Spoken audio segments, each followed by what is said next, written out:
If you think they were to do a Back to the Future remake, do you think they would use it with like a Tesla?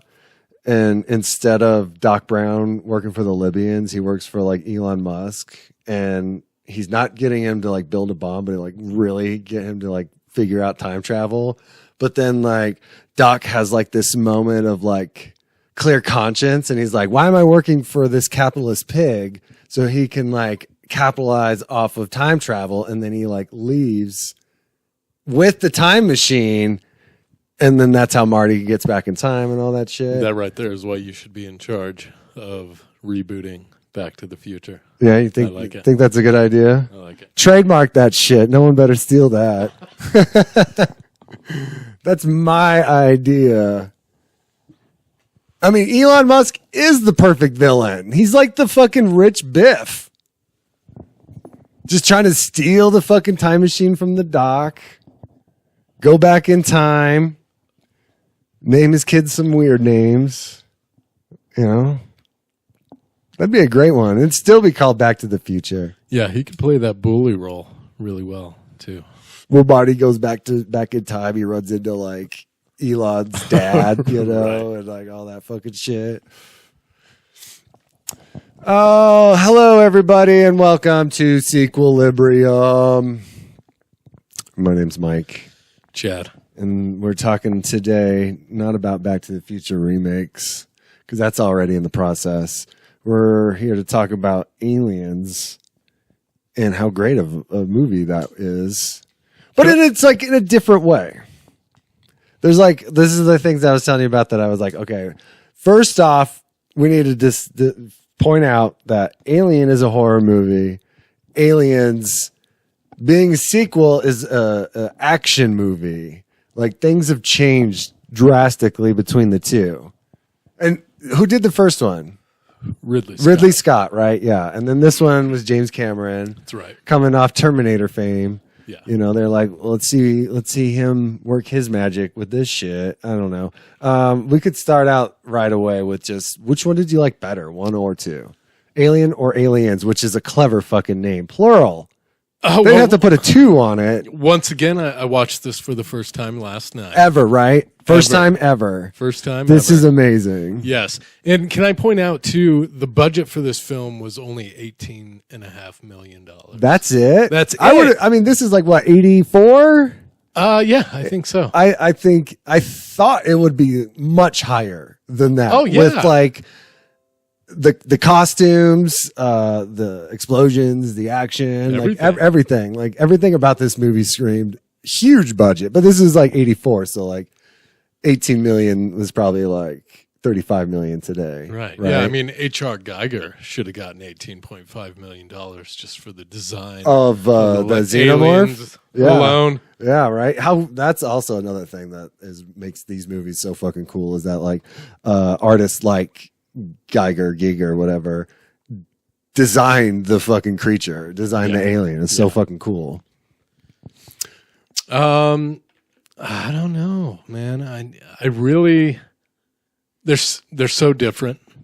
That's the thing, completely different. Yeah. And they're like two different movies with Sigourney Weaver. Yeah. You know, I really same premise, enjoyed them. everything. I really enjoyed them both. And that's the common thread right there, is Sigourney Weaver's character and how badass she is. I know, in right? Both of them. Yeah. She had that arc in the first one, and then in the second one, she was just a badass the way through. And then there's things that in the theatrical version. So here's the other thing is, this is the theatrical version that we both watched. I forgot that even existed.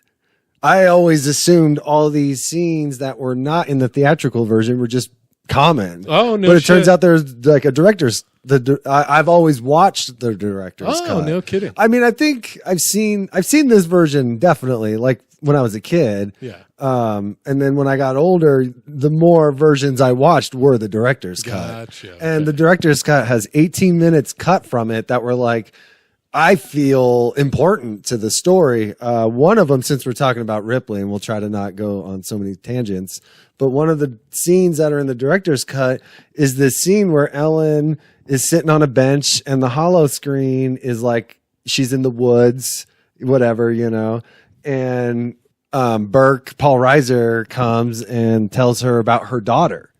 So Ellen Ripley had a daughter, and she died. Ellen, because Ripley was in space for 56 years or something like that. Right. Yeah, so her daughter got old and died, and Ripley's still like super young. And I think that is the reason why she's so attached to Newt.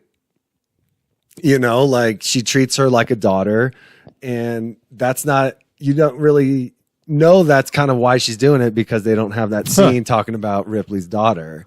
Yeah. In the theatrical version. It's a strange one to take out. Right? Because it's like, I mean, did they take it out because they thought maybe it would make Ripley weak to have like, my daughter die, because everyone bitched about how Joss Whedon made Black Widow weak because of her relationship with the Hulk or whatever. And it's like, I mean, I don't think that's the reason why. And I think I'm just trying to come up with a reason as to why take out such an important scene, because like Ripley finds Newt and she's just trying to protect her because she's a child and she's a survivor. I mean, it works. Don't get me wrong. There wasn't a point in the movie where I'm like, I wonder. Why is she doing that? Why is she so nice to this girl? She's not getting a check from the government for being a foster mom. Well, because even at that part where that guy's drilling the little girl, what was his name?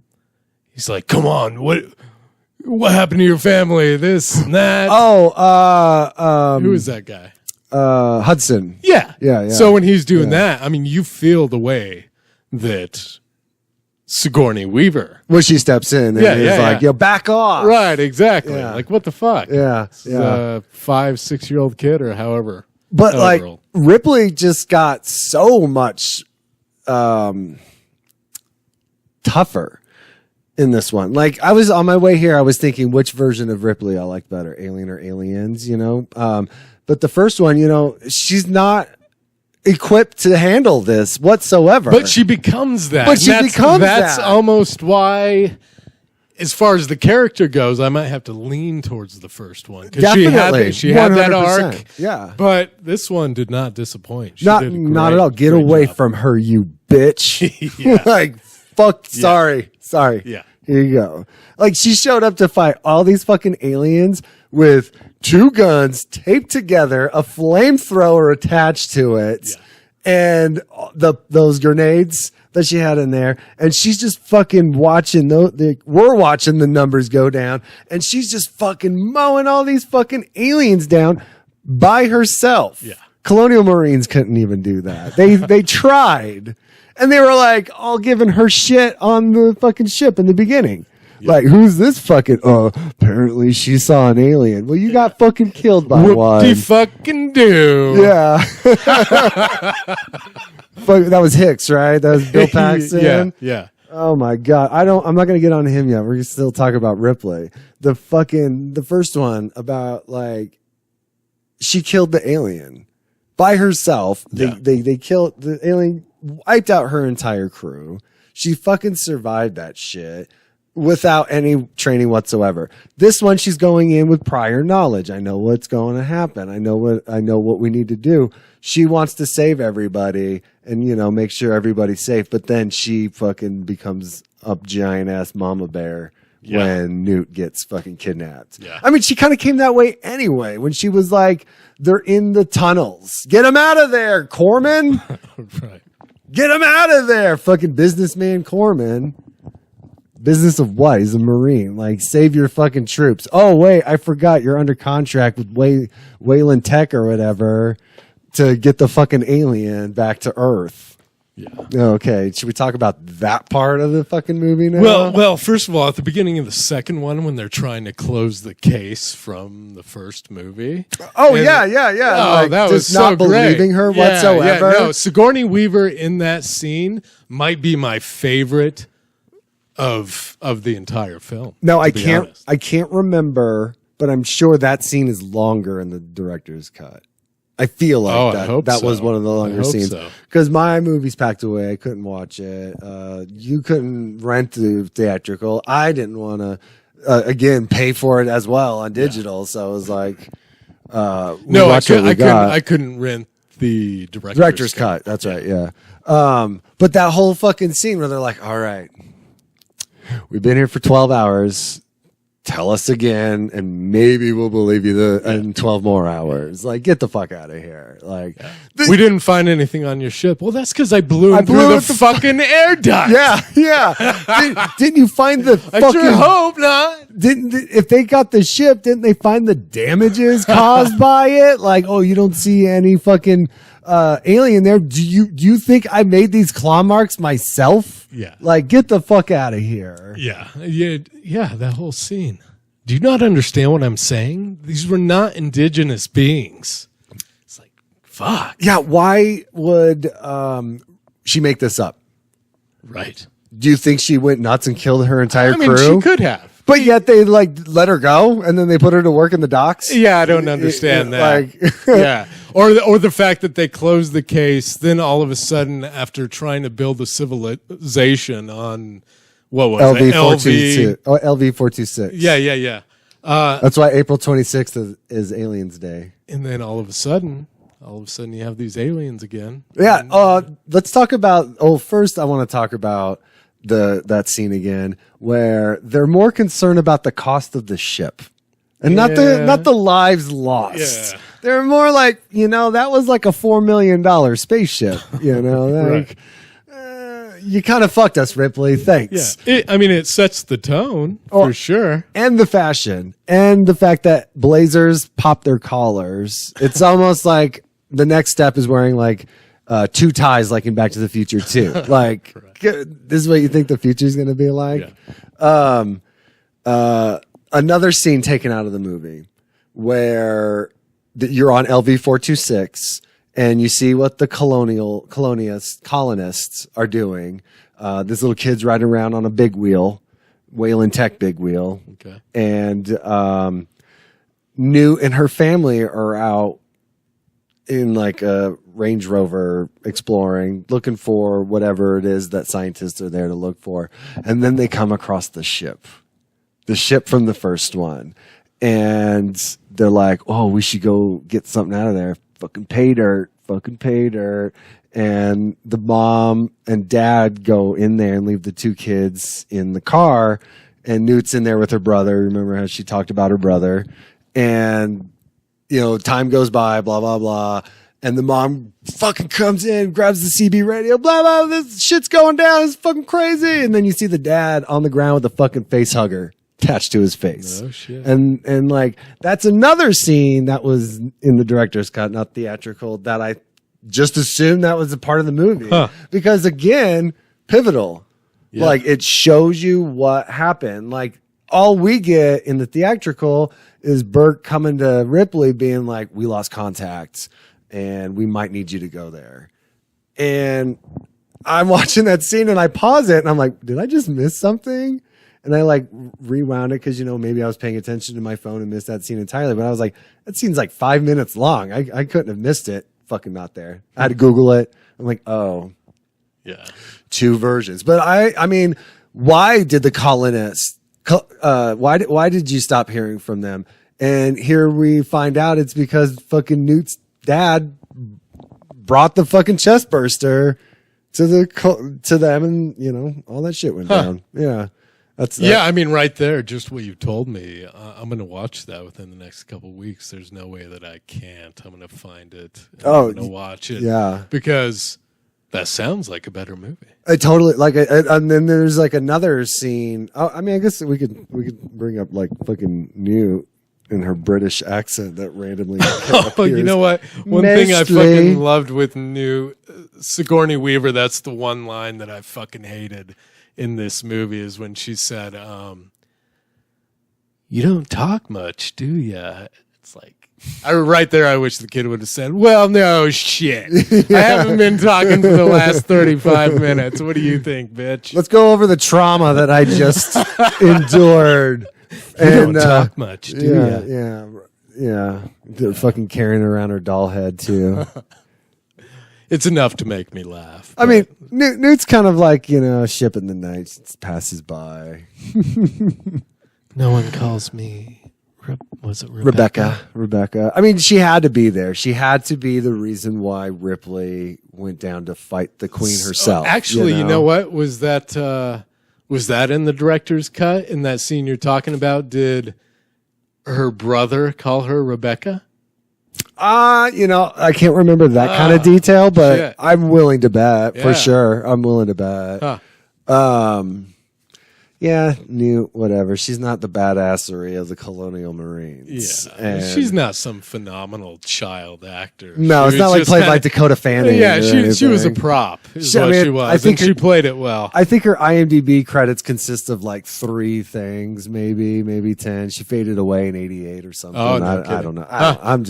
I looked up, and when you're looking at IMDb and you're looking at the cast and crew, if the picture hasn't been updated and it's just a picture from that movie, right? I'm not going to waste my time looking into you. Yeah, exactly. So get your shit together, actors. I'm not going to look into your IMDb if you don't fucking update it. Yeah, the Colonial Marines, consisting of Drake, Apone, Vasquez, Hudson, Hick, Weatherby, Mr. Belvedere, Benson. I'm just naming off butlers from famous 80s TV shows. There's so many. Those are like the main ones. The throwaways are like Worcester sauce and like Frosts. The carry the bag of the ammunition. We know you're gonna fucking die. That scene that we watched when they were going through to look for the colonists, right, because they're still alive, was probably the coolest part of that movie. You think so? Not the coolest part. What am I talking about? Everything in this fucking movie is cool. Even like down to the bureaucracy bullshit of the meeting, Ellen talking to Burke, drinking fucking weird instant coffee. But that was like the beginning of the action. That was so fucking cool. Careful with that. Might be cash. Am I pouring it? Oh, it is cashed a little bit. That's all right. There's always one more hidden in there somewhere. I'll get to it. All right. Being the first time you watched this, and you told me your daughter liked this one more, is it the action? Is it the action that she liked more? Is that what you're asking? Do you think? Because like the first one had no action. The first one, like they had no guns. There was like I told you, we spoke about this a little bit before the podcast, and she could have related to just the little girl. Yeah. That's why I liked it. But she didn't mind the first one at all. She seemed wildly entertained. I mean, like I said, it pulled you in. It always pulls you in. Yeah, and it stood the test of time because she was freaked out quite a few times. I love the one-liners that action movies bring, and this one didn't fucking fail. Oh, okay. I was going to say. It had so fucking many. Right, and they all came from Bill Paxton. Like, of fucking course. Yeah, unless you want to do, monologues from Sigourney Weaver, you gotta give it to Bill Paxton. Or the intensity that Michael Behan, Hudson, that he fucking brought to the table. Hey, Ripley. Yeah. Why don't you wear this so I can keep track of you? I ain't a creep. We're in a nest full of aliens. Send me some nudes. What? The droid. I guess we got to talk about the droid because at the very beginning, especially the interaction that he has with Sigourney, you think that he's gonna, he's gonna be evil. He's gonna be evil, just like the first. Yeah, like the scene where he's dissecting the face hugger when they're like, "You need anything, Bishop?" No, I'm fine. Yeah, he's just back to his work. Yeah, which is great. Yeah, I'm glad they did it the way they did, but it was, unexpected. As a kid, the scene that fucking frightened me the most in this entire movie was the close-up shot of Bishop going through the tunnels, breathing heavily. Yeah. It was just, it's too terrifying. It was like, why you gotta be so fucking close? Like, he's already got a weird shaped head. He looks like a fucking alien. He looks like a gray. Pull it back a little. Yeah. Like, get out of here, James Cameron. Yeah. He was fucking great. He was great because you think he's gonna fucking betray them, and he doesn't. Like, he saves them. His whole thing is to protect the humans. Remember, he said, I'm not designed to hurt a human. And Ripley's, get the fuck away from me, Bishop. You just stay the hell away from me. Maybe she doesn't like the cornbread. That part was pretty funny. You know, you bringing up James Cameron again. Has there ever been another franchise where the first 3 movies were directed by 3 very different, but wildly successful directors, being Ridley Scott, James Cameron, and David Fincher? No, not at all. Like, I'll just bring up a random trilogy. Blade. The first one, I don't know who. The second one, Guillermo del Toro. The third one, I don't remember who. But like 3 different movies, completely different movies, just like this, where you're like, you can't choose which one is your favorite versus over the other one because they're 2 completely different movies. It's the same premise. It's a continuation from the first one, but it's evolved and it's different. So it's like, it's so hard to pick which one your favorite. Now, out of the Blade trilogy, I'm going to say 2 is the best because it's Guillermo del Toro. He did an amazing job as far as like makeup. You know, I mean, we've all seen Hellboy and Pan's Labyrinth, for crying out loud. So it's like, you know what this fucker can do. Blade 2 or Demolition Man? Now that we're talking about. Well, now we're on Wesley. Blade 2. I mean, if I was like trying to be like, like I used to do this. People all love The Departed so much, and I didn't understand why. Not saying that it's not a great movie, but I would always say I like Howard the Duck better than I like Departed. And like saying I like Demolition Man is for complete irony. Right. Like there's no 3 seashells. Oh, it's so fucking funny still 30 years later. No, it's not. Yeah. But it's still a fantastic movie, and it's stupid and it's fun to watch, and it's got a fun toy line. Really? Yeah. I mean, shit, Aliens has a toy line. Alien figure. Okay. It's just same thing I brought up with Predator 2. Alien had Apone, Hudson, Hicks, Vasquez, Ripley, and then they had the dock loader. Then they had like all these different kinds of aliens. Now, who's buying these for children? I mean, this fucking movie has aliens bursting out the chest, and it's not just like the camera cuts away and you hear bones crack. You fucking see the alien pushing blood through the t-shirt. Nice. Now you're going to go buy that toy for a kid? Yeah, and this wasn't in a time where there were a bunch of adult collectors like there are now. Dude. You know, those were made for kids or supposed 100% kids. There was an alien queen hive that like you could had eggs and then slime for it. So it's like kids have seen this movie. It's like, okay, 12-year-olds, 13-year-olds, they're not playing with toys. Kids from like 8 to 10 are probably playing with aliens. So that means the kick-ass parent was like, yeah, sure, you can watch this movie with me. And then they go to school and they're like telling their friends that like, oh, my dad let me watch this movie. It's fucking insane. And he's doing the let's rock out in the fucking schoolyard. You know, that was me. But, I mean, it's a great fucking movie to have a toy line. Yeah. Just like The Predator was. I mean, it was fucking great.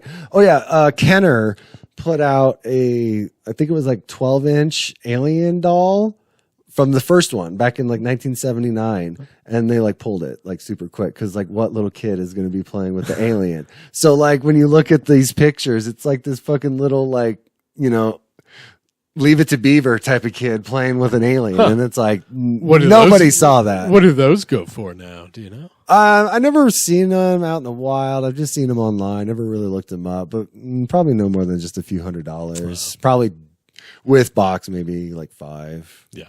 But like, yeah, it's just so cool because it's a children's toy from a horror movie. I mean, they made Freddy Krueger toys. They made a Freddy Krueger toy where it's a normal Fred Krueger, and then you put on the burnt mask and the glove and like all these fucking accessories to make him Freddy Krueger. And it was marketed towards kids because what adults were really buying toys. Like, I mean, this was back in like the 80s, where it was like not cool to brag about being a nerd. You keep it to yourself. Unless you're Rick Springfield and you're showing off your fucking sick Star Wars collection. Rick Springfield, he's like, I was in a soap opera. Jesse's Girl. Yeah, I collect toys. What, you're not into this anymore because of that?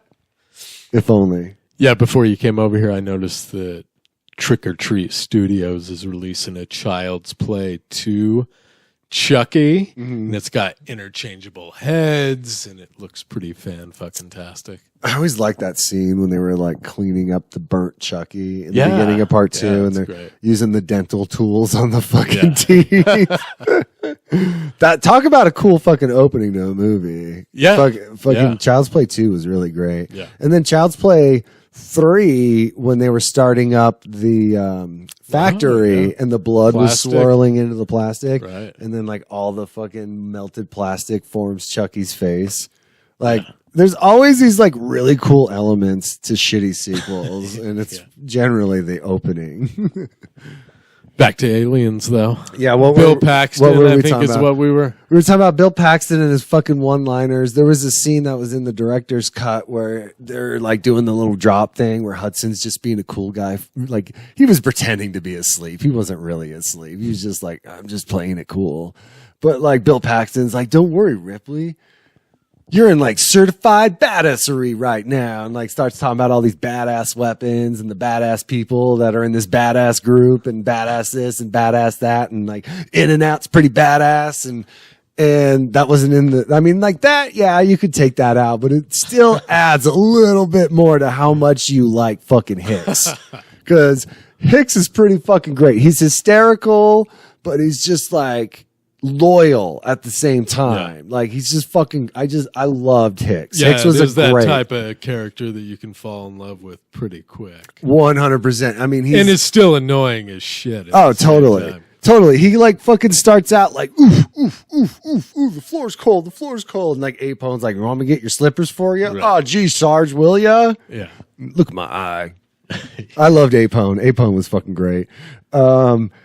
Bill, and then he just keeps Bill Paxton in this movie reminds me of me when I'm at a meeting at work and the store manager is talking about something, and then I interrupted it with like, yeah, how do I get out of this chicken shit outfit? Our boss is Corman. I was in a safety meeting and they were talking about don't use the baler if it's not working, don't jab it with the screwdriver. And I go, well, what if you have a degree from ITT Tech? And then Jim I just dropped his name. He closes his eyes and just shakes his head. So I'm totally Bill Paxton. You didn't say put a lid on that shit, Mike. Yeah, right. Yeah. Come here. Hicks, come here. I mean, he was so fucking great. Comic relief, game over, man. Game over. Like, and who still doesn't say that to this day, too? Granted, this is your first time watching it. Yeah.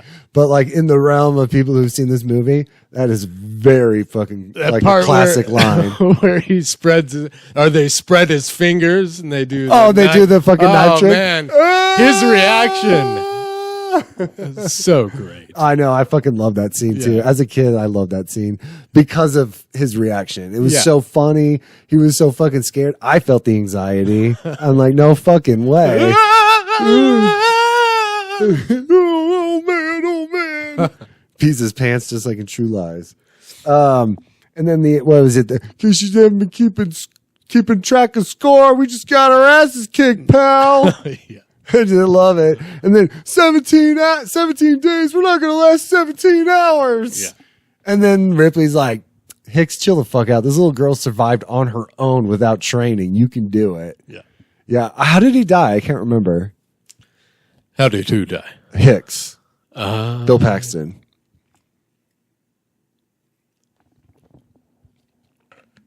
That's a good question. I can't remember. I remember how Vasquez and Corman dies. Corman, I always thought you were an asshole. And then they both hold the grenade to like kill a bunch of aliens that were chasing him.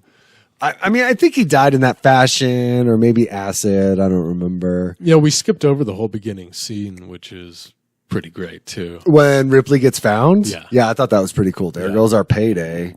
Like, oh, sorry, you fucking found a survivor. Guess we can't fucking scavenge this ship. It's got a lady in it. She's still alive. Yeah, I like that scene. That was really fucking cool. Yeah. Fucking Jonesy's still alive too. Her cat. Yeah. Yeah, which I thought was pretty neat. Like, fucking, cool. Fuck yeah, the cat survives. Because the cats are aliens themselves. Part of me thought that the alien had taken over the cat Oh, like ingested, right? Ingested into it. Yes. So when in AVP, a predator gets ingested by an alien, and at the very end of the movie, the predator's dead, and then you see the alien pop out, and it's got like the vagina face of a predator. Mm-hmm. And so clearly it does, because it absorbs its DNA and like evolves with it. So it's going to look like an alien predator hybrid. So like when aliens are aliens ingested out of humans, they have 2 arms, 2 legs, the tail, blah, blah, blah. Where's the human feature? Oh, wait, there is that human feature when it's the skull on the top of their head. Maybe. Yeah. Maybe that's the human feature. But you see what I'm saying? Like, if it becomes a predator, where's the human aspect? So if it ingests in a cat, is it like, pick up my shit? Like, is it like that kind of alien where it's just a fucking asshole? You're trying to walk to the kitchen and it just runs right underneath you. That's what I think. I think it would just have whiskers and they'd be done with it. It'd just be like, oh, you're just so adorable, and then like it starts like licking you, but with its other mouth, like. Yeah. So that part was pretty dope when the alien becomes a cat. Yeah. The other colonial marine that I loved was Vasquez and Drake. Those two go hand in hand. That was those two with like the giant, like, let's rock, that chick. And then the dude who got the acid in the face. I told you that they both have adios bitch on their fucking guns. So like, they were partners. And that part was really cool, where it just like when Drake died, Vasquez was like, let me at him, thinking completely irrational, until she fucking like, all right. Yeah, Vasquez was fucking cool. That was Terminator 2. She was John's mom. Oh, shit. And she was on the diving board in Lethal Weapon 2. No. I'm pretty sure. I'm going to look it up right now. IMDb, here we come. Your picture's updated, so I'll look at you. Alien. Oh, last thing I looked up was Citizen Kane.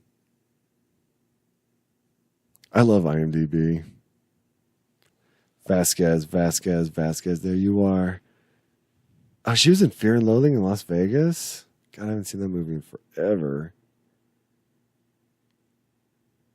Lethal Weapon, come on, don't do me dirty. Lethal Weapon 2, right there. Yep. I know my obscure background characters. Diver? Is that what it says? Yeah, right. Yeah. Olympic bronze medal winner. Blah, blah. Yeah. Burke's such a company man. Yeah. Burke. Fuck Burke. Paul Reiser. As a kid, I'm like, who's this fucking slime ball? And then he like does Ripley dirty. So like when Ripley was like, we need to get rid of these fucking facehuggers. And he's like, no, don't you understand the cost of these, like the military cost and like all this shit. This is a species unknown. We don't have a right to eradicate it, and blah, blah, blah. And Ripley and him are going back and forth. And then he goes, Ripley, I expected more out of you. And it's like, do you not know her fucking story? She fucking watched one of these things murder her entire crew. She had to fucking kill it. And you expect more out of her? You think Ripley's like, yeah, I could make a big profit off of this. Yeah, sure. Why not? Burke? It was a pretty ballsy move. Yeah, to say that to her. Tearing down everyone else with her words the entire time. Hey. I know. It's like, who the fuck are you, Burke? And then she and Newt are asleep, and he unleashes one on her. Yeah. What a fucking piece of shit. And that was like my favorite thing that happened to him, is when he got lost. When they were all running away, and they're just like, fuck you. And then like he gets killed. Yeah. It's like, there's no reasoning with these guys. Yeah. Maybe that's their human aspect. They have like reasoning skills. All right. What are you going to do for me now, Burke? And then the alien stops. Yeah. I didn't finish it all completely. That's how much I know about this movie. Like, what did you think of that part where Ripley has to fight the alien queen with the dock loader? Being that you've never seen this movie before. Oh, I thought it was great. Wasn't that like so fucking cool? Now you're just like, oh, that makes sense why she jumps on the dock loader. Isn't it kind of weird though that after 56 years they hadn't updated equipment, she was still able to run it? Hey man, if it ain't broke, you know. I mean, forklifts. How long have you like those haven't fucking changed like at all? Some are diesel, some are propane. I'm sure that's the biggest change. Yeah. Like the one that we have at work's probably been there for like since the store's open, That was one of my favorite parts too. It was so cool. Like when she like fucking had all those tools, man, clamped that fucking queen's head, and then she's got that blowtorch and she starts melting that bitch's face. Mm-hmm. And like that's the other thing. What did you think about the queen with her little fucking tiny T-Rex arms on top of her giant ass fucking arms? I liked it all. There wasn't a moment where I'm like, these special effects. Right? Yeah. Yeah. Yeah, I think the aliens, when you get that close-up shot when the alien tries to break into the car, when the hands go through like that and then like tries to peel it open, and it's just like, damn, that's so fucking cool. The sweat and saliva that's constantly dripping off them, like Jesus. Yeah. Like, I don't know if this movie won any awards. It should fucking have if it didn't for special effects. Oh, you would think so. Like 100%. 85, 86, whenever it came out. So fucking great. And I cannot wait to read the terrible reviews for it. I can't wait to read what someone would rate this movie, because you have to be kind of like a real asshole to be like, this movie's fucking garbage. Yeah. Why waste your time with this one when you could watch Alien Resurrection with Ron Perlman and Winona Ryder? Yeah. It keeps your attention. 100%, dude. And it's 2 hours and 17 minutes long, the theatrical version. Yeah, throw in that fucking extra 18 minutes and you got like a fucking epic tale. Like, it is awesome. Like, there's nothing bad about it. The story's fucking great. The acting is awesome. We didn't even talk about Michael Behan except for his raspy voice and his like, yeah, I got you, Ripley. Mm-hmm. It's another Terminator alumni right there. Like, that was John Reese in the first one, and fucking Johnny Ringo in Tombstone. Like, I don't know. Michael Behan is such like a underused actor back then. I feel like I only knew him from Terminator and Aliens and Tombstone. I mean, there's like one other one in there I'm sure I've seen, but like he seemed like he got like sent to straight to the Walmart DVD bin type of movie. Like, is he still around? Oh yeah, he's still around. Yeah, why don't we just jump on? Is there anything else you want to talk about Alien before we jump into IMDb shit? I mean, just once again, how impressive is that the budget was $18.5 million. 100%. You have all those actors you've got to pay. Not only that, but you also have to build sets. You have to build that entire fucking nuclear dome. Mm-hmm. All that fucking cocooning that the aliens made. Like, everything. Like, that was another thing I thought was pretty dope as a kid. Like, they basically created an exoskeleton inside these like hallways. Mm-hmm.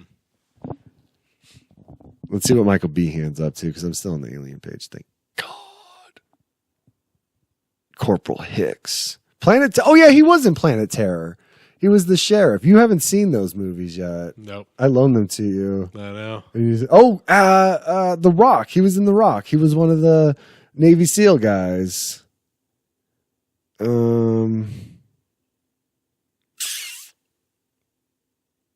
Yeah, mostly straight to DVD movies. Take Me Home Tonight. What? Yeah, poor Michael Behan. He just got kind of fucking tossed aside.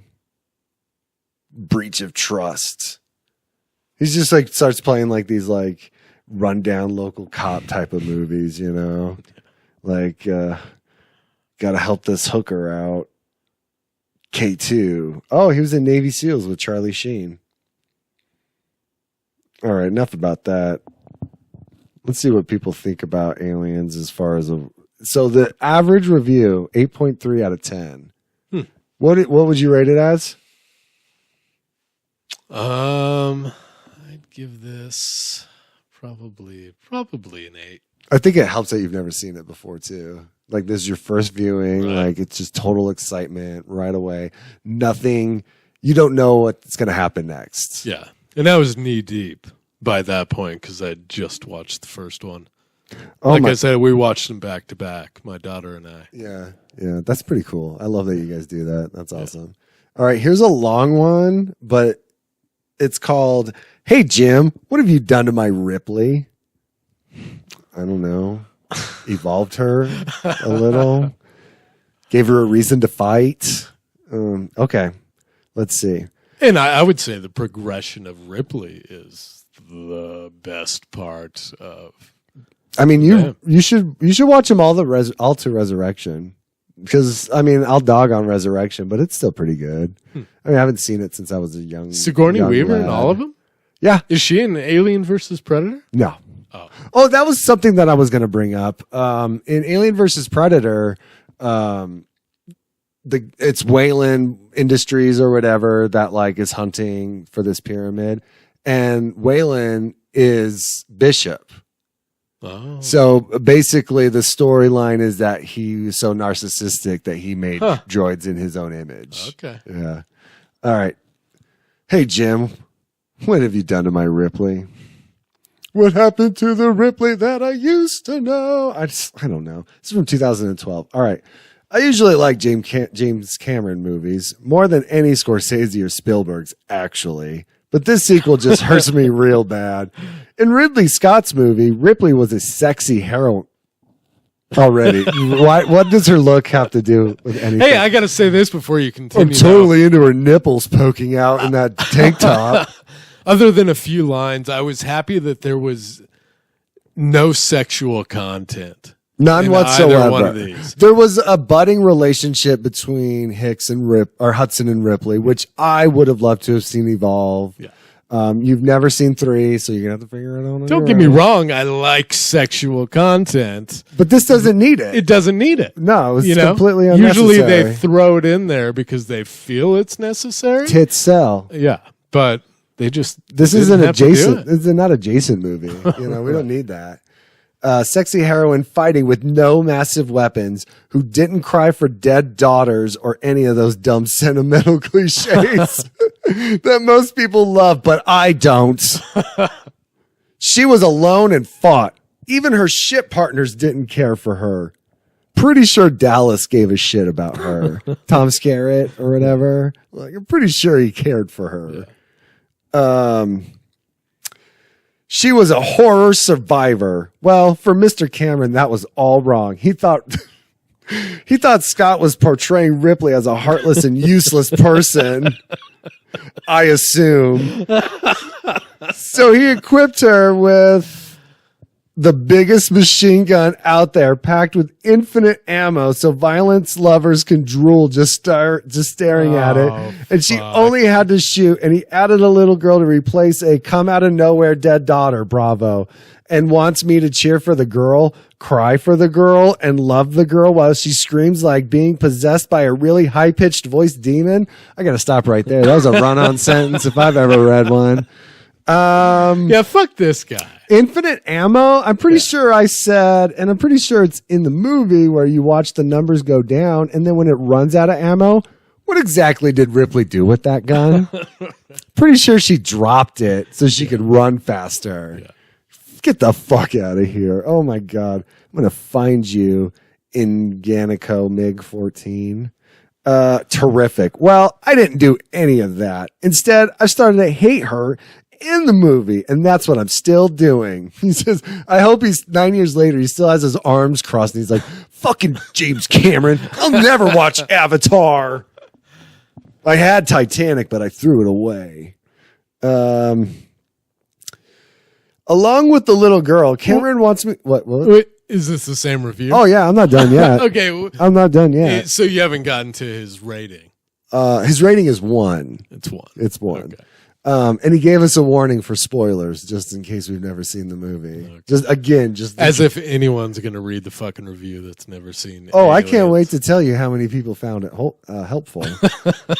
Well, I didn't do any of that. Instead, I've started to hate her and the movie, and that's what I'm still doing. Along with the little girl, Cameron wants me to cheer for more cute people. The U.S. Army. Uh-oh, we're getting political. Pretty sure it's Colonial Marines, not the U.S. Army. I would assume that at this point the U.S. Army has been defunct. Yeah. Cool. Let's say some people were living on the dead planet. So we send the army in order to save them and save the day again for the country. Well, I'm not American. Oh, okay. All right. So I can't have any good feelings about their army. Well, it's just like how I don't give a shit about the royal family, I guess. You know? Oh, we televised their wedding? Who gives a shit? That part was funny. I'll give them that. Right? Good job. A for comedy in this one. I'd rather watch Avatar anytime. There we go. He's still a James Cameron fan. At least Jim wants me to cheer for the right people on that one.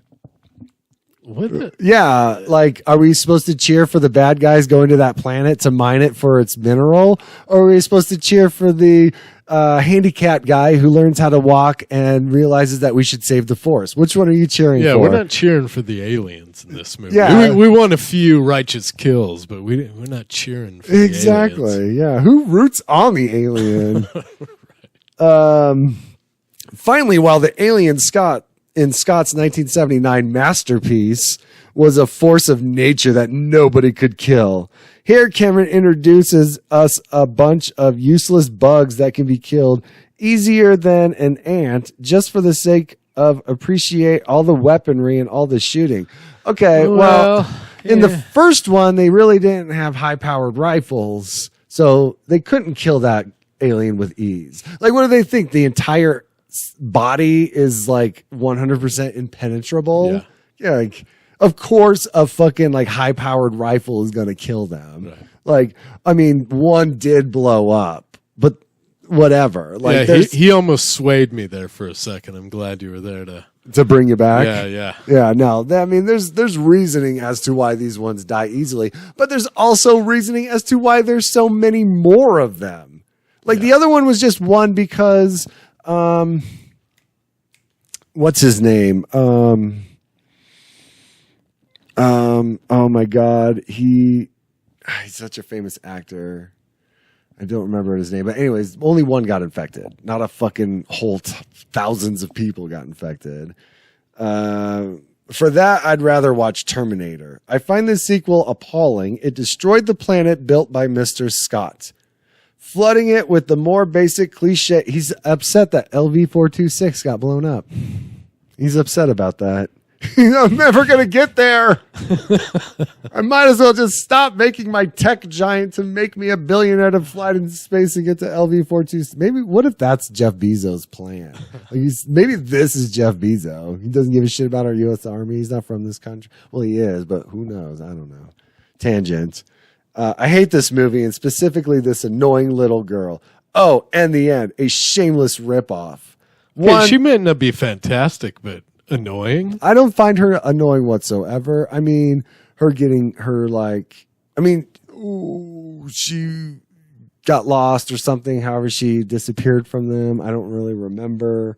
But I didn't find annoying. No. I don't find unnecessary. In fact, I wouldn't have cared if she was in the third one. Like, yeah. I mean, yeah, but still. Got a bit far. But then he's like, how is the end a shameless ripoff? I mean, is she a ripoff of the first one because they go into cryo sleep and then go off into space? I mean, I just don't see the ripoff whatsoever. Yeah. What? So let me see if I can find a. Oh God, there is a few of them. There's a few of them, and they're all really long. People are really upset about this movie. By the way, 42 people found that helpful out of 106. 42 people liked what this guy had to say about this movie. 42 people changed their minds about aliens. No, I think those are 42 people that agreed with him and had already seen the movie and made up their mind. Here's some short ones because people didn't really make that same kind of effort. Ruins the first film. The first film is great. In the first film, the alien is some mysterious, unstoppable force, and James Cameron takes this idea and chucks it out the window. The aliens are killed so easily in this movie and doesn't fit in with the first film at all. Again, like, these are people who don't understand the difference between horror and action. Horror and action. Horror, action. Like, the first one was like a completely different realm. I don't think the second one ruined the series whatsoever. I think it only enhanced it. Oh, for sure. You know what? I mean, God, I'd love to see what they say about the third one down the road. One alien was enough. The first of these movies, Alien, is in my DVD collection, but not the rest. Beginning with this sequel. I'm sorry, but having low-life people portrayed as astronauts is ludicrous and insulting. Well, this was written 15 years ago, so I wonder what he thinks now about billionaire astronauts. I put up with it in Alien, but it's even worse in this. You don't think in the future we're going to be fucking living in space? Like, we're not playing astronauts. They're fucking terraforming. God, clearly someone doesn't have an imagination. I'm not even going to I think you can skip past this. Yeah, I'm fucking done with this one. I'm not even going to read the good ones because this movie is fucking fantastic in its own right. And I don't need someone else telling me it's fucking good. Because it's not like I need anything that's going to change my mind. You know what I mean? Yeah. And what did that imbecile rate this movie? Oh, they rated it 1. These are 1s. There's a lot more 1s than I mean, there's not a lot of 1s, but there's a lot more than I would assume there to be. Read me a 6. You want a 6? All right. You want a long one or a short one? I'll do a short one. There's a lot of long ones.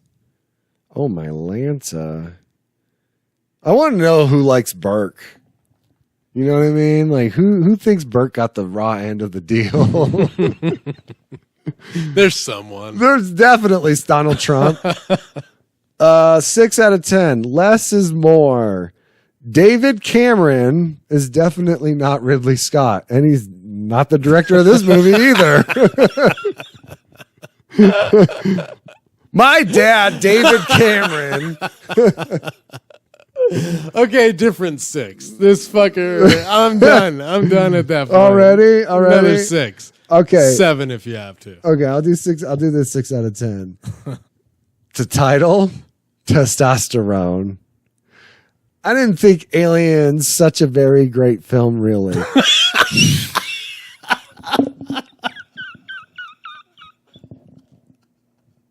I don't think your writing is either. Even though I'm a huge Alien Sigourney fan, he's a huge Sigourney Weaver fan.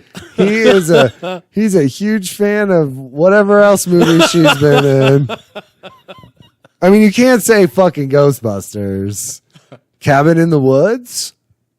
This was in 2005, so this is 16 years ago. In fact, I thought the second of the 4 to be the weak. Thinks this one is the weakest one. This release was America Saves the Universe once again.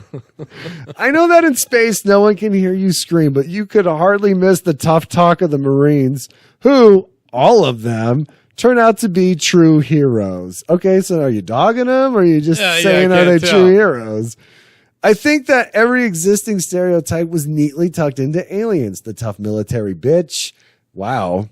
Why is he giving this a 6? Is what I want. This sounds, this sounds like a -2 review. This is a very hateful review.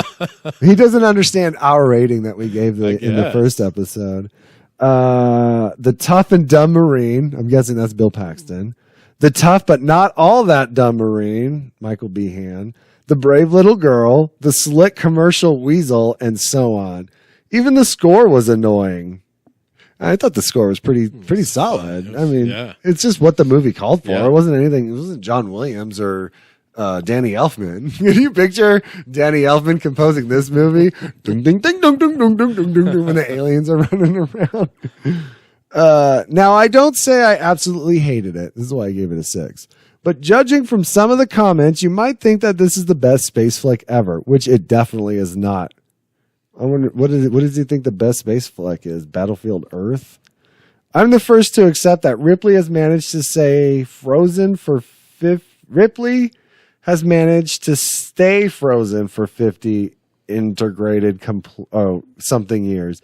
But not that she managed to integrate completely in society. She wakes up apparently in better shape than the Marines. Even the little girl, who I thought quite endearing and very natural, was a better soldier and fucking annoying than the military guys. That was the end of his review. Like, he's griping about how she went to sleep and how she woke up tougher than the aliens. Like, Ripley, we don't know how long Ripley was in the hospital for, as soon as she landed. Yeah, that is one thing. We don't know the time that's lapsed there. Yeah. I mean, I'm willing to assume it's been several months. So, like, she was in the hospital. She was getting therapy. She met with the corporate guys.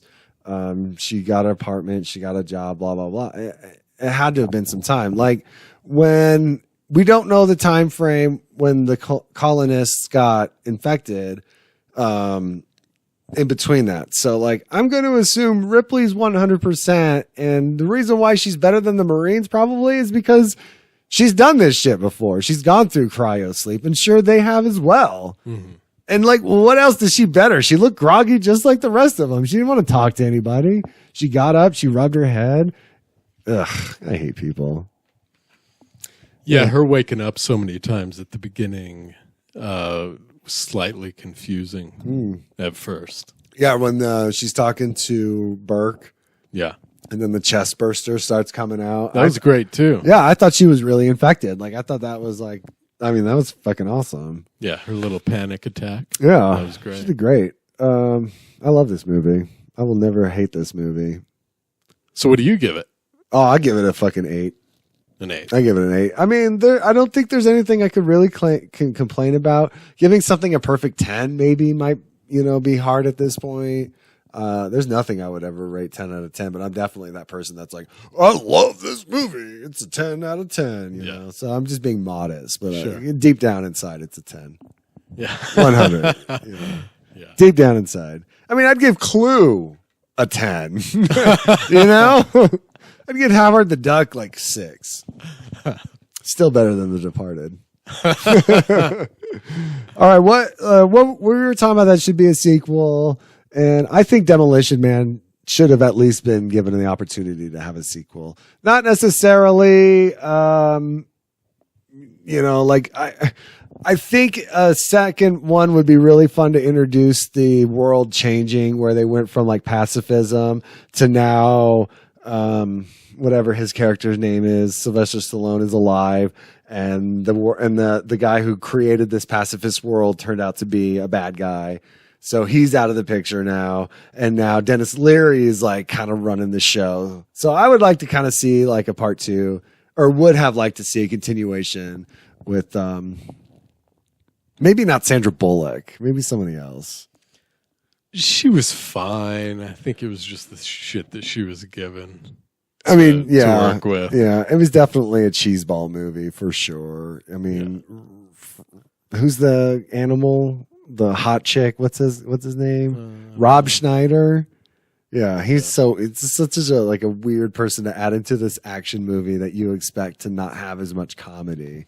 Like, yeah, everything I really liked as a kid watching that movie are the things that I hate as an adult when I watched that movie. Oh, for sure. I think the 3 seashells thing. Yeah. The only thing I really like about it is when they get to the sewer and they meet up with Dennis Leary and all that shit. Eat that rat burger. I thought that was kind of that part was cool when Wesley Snipes is just fucking kicking everybody's ass. Was so fucking cool. Like, I mean, there's definitely another villain that could come from Marcus Phoenix, that was his name, like Rise from the Ashes, like Demolition Man 2, The Rise of the Phoenix, or something like that, you know what I mean? Where it's like all of a sudden now this gang is like, oh, we can do this shit, like this shit is a thing we could have been doing this whole time.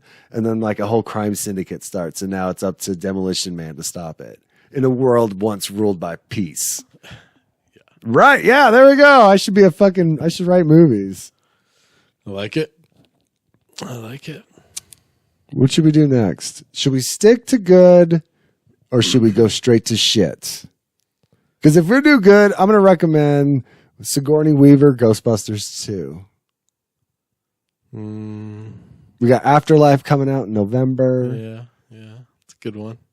I like it. The other one I was thinking, getting off the good movies and going into shit movies, which will be fun at the review time to read 10 out of 10 for shit movies. Weekend at Bernie's 2. Okay.